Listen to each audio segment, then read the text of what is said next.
Welcome to the University of Michigan Dentistry Podcast Series, promoting oral health care worldwide.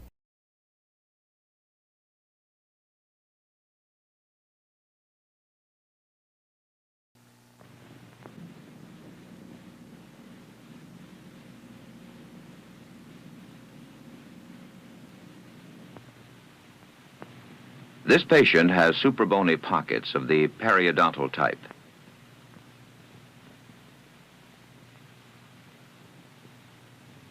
After topical anesthesia is administered, the entire area is anesthetized by infiltration anesthesia. The anesthetic solution contains 1 to 100,000 of epinephrine, which acts as a vasoconstrictor and reduces hemorrhage during the procedure. The gingivectomy procedure should not be performed unless the initial preparation has been completed. Initial preparation consists of the removal of all calculus deposits, instruction in oral hygiene procedures, and stabilization of mobile teeth. If necessary, occlusal adjustment by selective grinding, the excavation of caries, and the insertion of temporary restoration should also be completed.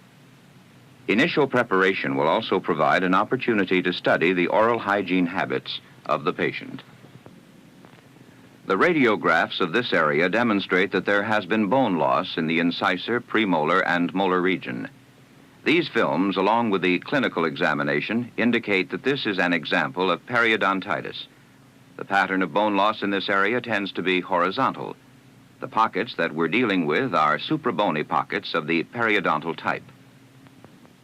Using Crane-Kaplan pocket markers, 3 markings are made on the buccal surface and 3 on the palatal surface of each tooth: the distal buccal, and the mesial buccal.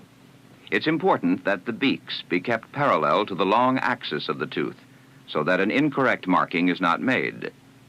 The clinician should examine where the base of the pockets are located and see that there is a sufficient zone of attached gingiva apical to the base of the pocket to permit the use of the gingivectomy procedure. If the base of the pocket is at or very close to the mucogingival junction, the gingivectomy procedure should not be attempted. This patient has a wide zone of attached gingiva, and the pockets do not approach the mucogingival junction, so the gingivectomy may be performed.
Notice that the bleeding points are well within the band of the attached gingiva, as demonstrated by the periodontal probe.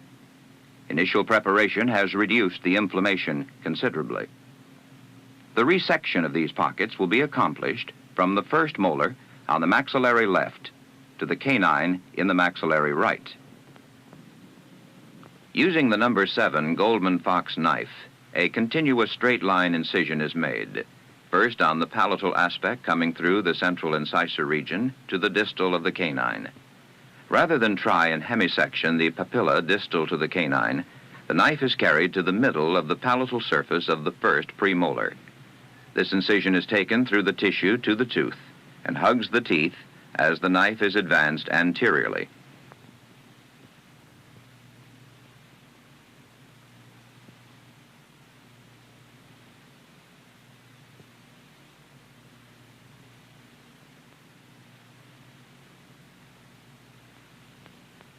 By retracing the incision, the tissue can be cut free.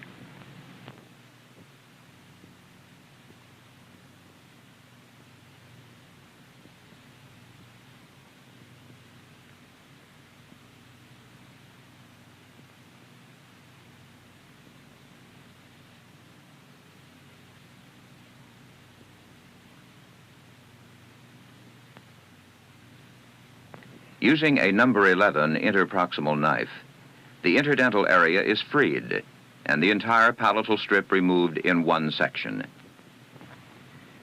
The area is inspected to see that there are no deposits remaining on the teeth. Any tags of granulomatous tissue are removed with the curette. It's also important to see that the pockets have been completely eliminated.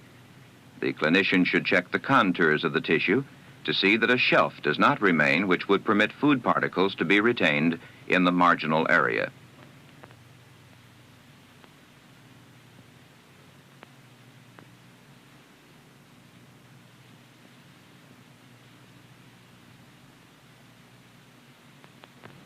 Again, the Goldman Fox knife is used on the buccal aspect.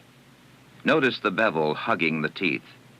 A continuous straight line incision is made with the knife at about a 45-degree angle in order to permit the establishment of a knife-like gingival margin and pyramidal-shaped interdental papillae.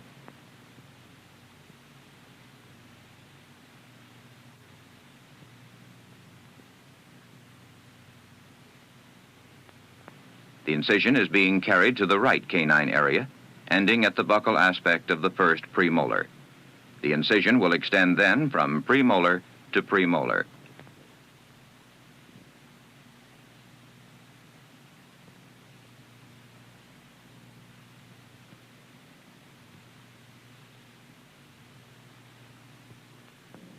The interproximal knife is used to free the labial strip of tissue.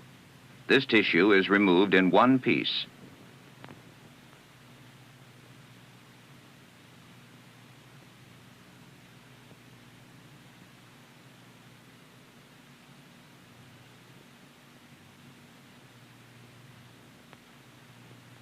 Any loose tags of interdental tissue are now removed.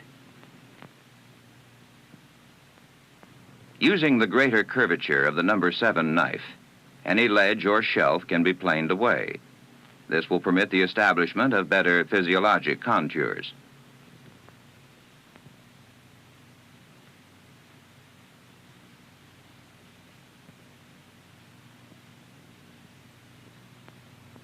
The curette is used to remove tissue tags.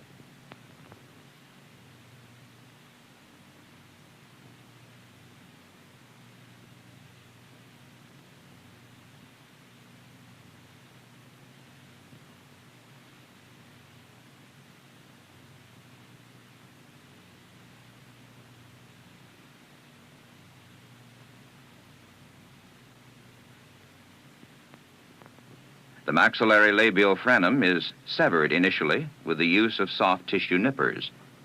The left side is contoured in the same way as the right side, except that instead of using the greater curvature of the number 7 knife, we are demonstrating the use of the soft tissue nippers which enable the establishment of an interdental spillway and a knife-like gingival margin.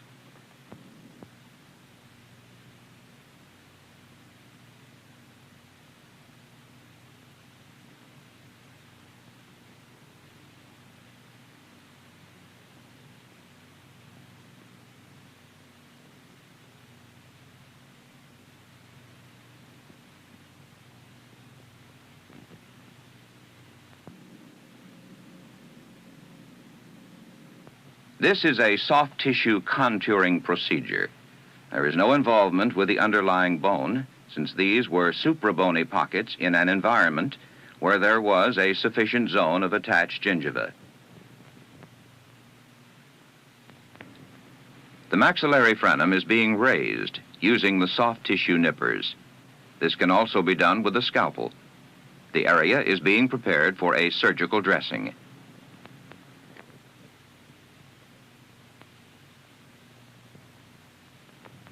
The movement of the upper lip demonstrates that there is no pull on the interdental tissues or the gingival margins in the maxillary anterior region.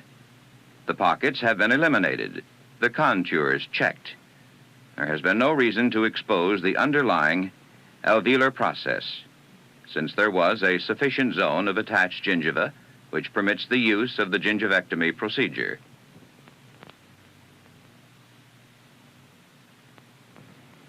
The palatal surface has also been contoured.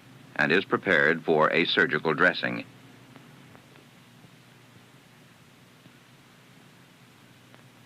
The surgical dressing being applied is the Baer-Sumner pack.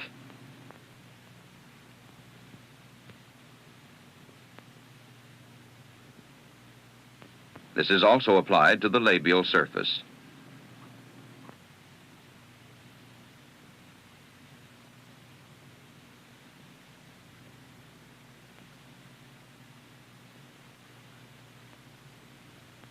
This pack may be reinforced with the use of a Kirkland-type pack.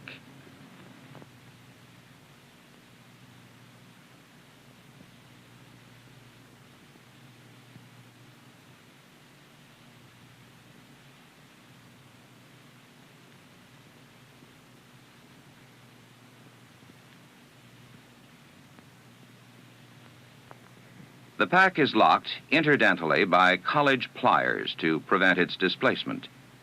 College pliers are also helpful in adapting the pack interproximally.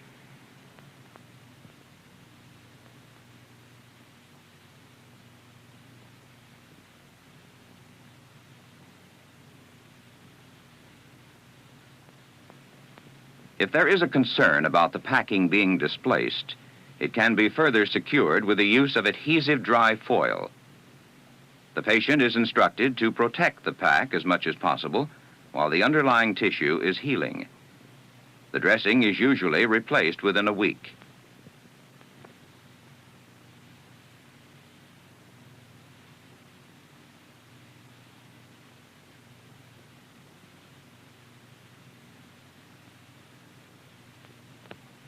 The area is muscle trimmed. The foil should not be extended beyond the margin of the pack.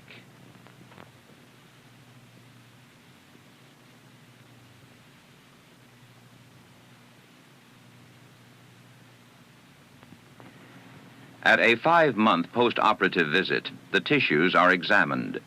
They have healed, and there is a sufficient zone of attached gingiva present.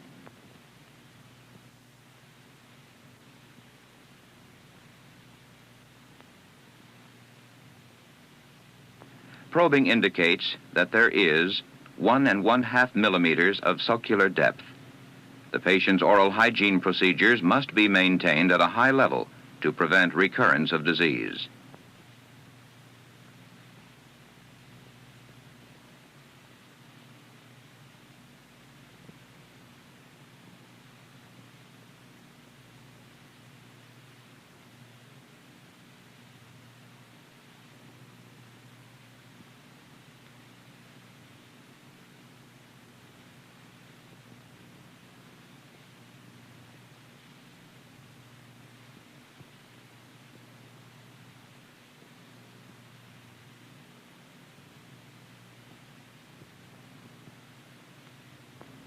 Note the comparison between the form on the teeth that were treated, canine to canine, from those that have yet to be treated. The absence of knife-like tissues and shallow sulci in the teeth posterior to the canines is apparent.